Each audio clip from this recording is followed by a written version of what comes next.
Hey folks, welcome to this week's CIOPCC Top 10 list. That would be the Crawford Institute of Pop Culture Collectibles. And we're going to look at a top 10 of a line that I have done a favorite collection video on before. I even did a top 10 list in print, 6-7 years ago. The DC Universe Classics. If I ever do a top 10 list in these videos of all-time favorite lines, which I'm sure I'll do eventually, this is going to be on that list. I love the DCUC, but there are 10 figures I can easily pull out as my favorites here as well. And I'm going to start with Etragon right there in the center of the screen. Etragon the Demon. This is Jack Kirby created character. And one of the aspects that's so important is being able to match that comic style with the DCUC style as well. And that was thanks to the Four Horsemen, of course. They did a collect and connect is what they called their version of Build-A-Figures. And Ultra Humanite is the first one of those collect and connect figures that'll be on my list here. There's going to be two others. It's a testament to what a nice job they did with these. The three of them would end up on my top 10. Of course, the fact that Ultra Humanite is an ape, and I love smart apes. And he's a character that we didn't get a lot of versions of in plastic. Really helped him get on this list. And speaking of versions of characters that never have very many action figures, here we have Killer Moth. Come on, admit it. You never thought you would get a great Killer Moth figure. And not only did you get a great one, but this guy is so badass, he actually looks like he might scare somebody. My number 7 on the list required a unique design because he doesn't have a head. That's Gentleman Ghost up here. So how do you do it in a way that's well done? Well, the Four Horsemen showed you how it's done.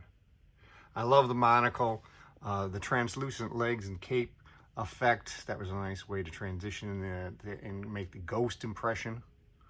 I thought that was really nice. Now, I love Western action figures. So it's probably not a surprise that Jonah Hex has made it onto my list. This version of Jonah Hex made it to number 6 on my list. Those of you who know, I used to do the Western Action Figure Archive many moons ago. And you will see some other Western action figure favorite collections as we go along. But it's no surprise that when they did such a nice job with this character, the scarring on the face is just so cool. Another Build-A-Figure, collect and connect figure on my list is Solomon Grundy. Another figure that we don't get a ton of versions, but the idea that we could end up with 3 collect and connect figures on my list, considering the fact that these are supposed to be characters that they thought, well, you know, we want to get them out there for the fans, but they probably won't sell enough on their own, so we got to make them as a Build-A-Figure.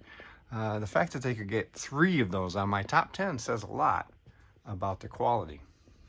Number 4 on the list is the only Batman-related, directly related character on my top 10, Man-Bat.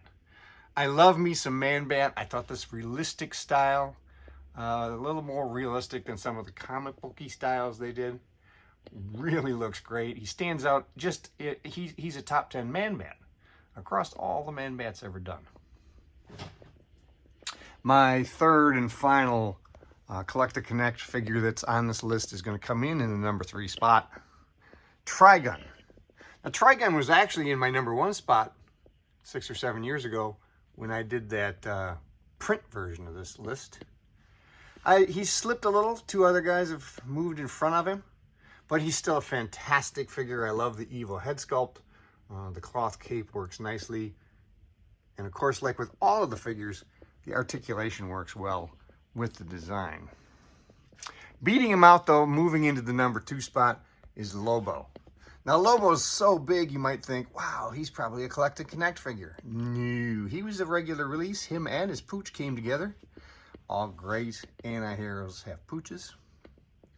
And he was actually a San Diego Comic-Con exclusive, which makes him particularly tough to get these days.